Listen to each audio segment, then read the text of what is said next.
This is Canada's War Memorial. It's in the center of the city of Ottawa. Right now it's all completely cordoned off, but yesterday a gunman was able to approach very close to where the two guards were standing, took out his gun and shot one of the guards, Nathan Cirillo, to death. Witnesses say at least 4 shots were fired. Then the gunman headed for the Parliament, which is very close nearby. A number of people tried to save Nathan Cirillo's life, performing CPR, but it was too late. In newly released surveillance video, you see the gunman running from a car after shooting Nathan Cirillo. Pedestrians see the gunman approach and run away. Once through the front gates of Parliament, he hijacks a car. You can see the driver running away. Then, chased by police, he heads toward the main Parliament building. The gunman ran up these steps and then through this main entrance. There are no metal detectors on this entrance. It's normally used by reporters, members of Parliament, people with proper credentials. There are some guards on the entrance, so it's not clear even if they are armed. But once he entered the building, that's when the shots began. This video was taken by Josh Wingrove, a reporter with the Globe and Mail. So it's believed the gunman then walked down in this direction? Yeah, so I was coming from over here, and what we saw here was just that first round of gunfire. It was sort of loud bang, sounded like a rifle,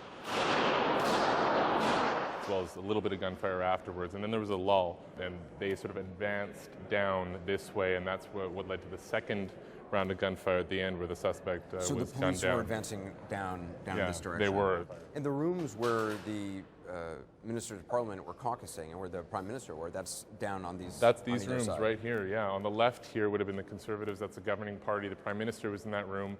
From your vantage point when you were here, could you see shots being fired? Yeah, we saw there were several people shooting. As we've seen it reported that Kevin Vickers, the Sergeant at Arms, was the guy that downed him. I can't say that I saw that. All I saw was a lot of people firing. The vast majority, if not all the shots, were fired by guards, not the shooter.